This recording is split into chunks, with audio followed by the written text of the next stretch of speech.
मुझे एक बात बताएं, ये जो ग्रह हैं हमारे सूर्य, चंद्रमा, राहु, केतु जी, ये हमसे क्यों रूठ जाते हैं बार बार? ये ग्रह किसके कारण प्राप्त हुए? नहीं पता, आप बताओ। शरीर से ही ना। जी। शरीर किससे प्राप्त हुआ? माता पिता से। माँ पिता से ना। माँ पिता कौन है?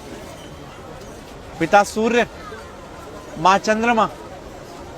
अच्छा। सारे ग्रहों की जो शक्ति है वो कहाँ से प्राप्त होती है? सूर्य से। जी। चंद्रमा से। जी। अब आप घर के ग्रहों को तो आप पूछ नहीं रहे और बाहर सोच रहे जा जाके सब ग्रह शांत हो जाएं, वहाँ पूजा करा लो, वहाँ पूजा करा लो, वहाँ पूजा करा लो। अरे कोई जरूरत नहीं किसी पूजा की।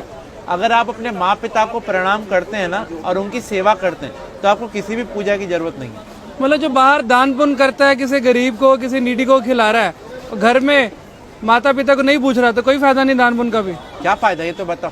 और मंदिर गुरुद्वारे जाने का भी कोई फायदा कोई नहीं। फायदा नहीं। भाई सबसे पहले भगवान कौन है? माता पिता। जिसने अपने माँ पिता की सेवा कर ली उसने सब कुछ जीत लिया। अगर वो अपने माँ पिता की सेवा नहीं कर सकते तो उनका कोई भी दान व्यर्थ है। आज जो गणेश जी अग्रसर हैं, सबसे पहले उन्हीं की पूजा होती है। क्यों? उन्हें ब्रह्मांड के 3 चक्कर की जगह माँ पिता की परिक्रमा कर ली थी। तो हम कैसे खुश कर सकते हैं अगर कोशिश करना चाहे कोई बच्चा? भाई अपने माँ पिता से पूछो उनको कहाँ जाने की इच्छा है। अगर आप कैपेबल हैं तो उनके साथ जाओ, उनको तीर्थ कराओ, उनको अच्छी अच्छी चीजें जो उनको पसंद हो वो खिलाओ, उनको उनके पसंद की चीजें ला के दो। पिता तो फिर भी एक बार वो कह देगा बेटा ये नहीं, ये ला दे, ये नहीं। माँ को कुछ नहीं चाहिए, माँ को तो नहीं चाहिए उसका बेटा उसकी सुन ले। हाँ।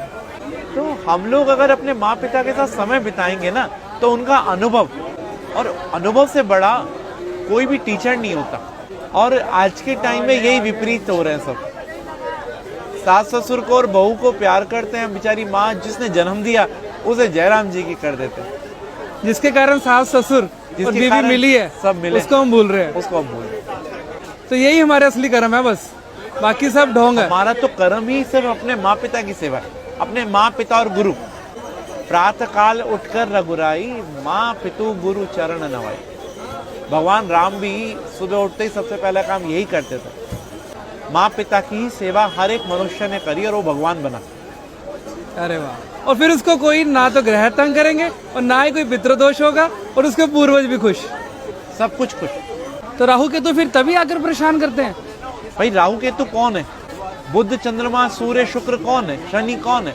हमारे ही पास रहने वाला एक व्यक्ति राहु है, एक केतु है, एक चंद्रमा, एक सूर्य, एक शनि है। तो हम इन सबको, भाई सबको तो नहीं मना सकते ना, लेकिन जो इनकी एनर्जी का केंद्र है उसको मना लो ना।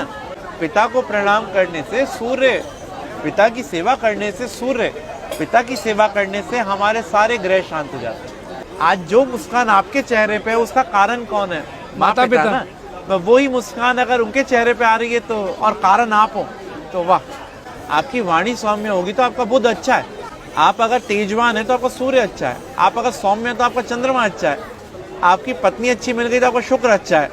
अगर 5-7 गर्लफ्रेंड मिल गई तो और अच्छा है।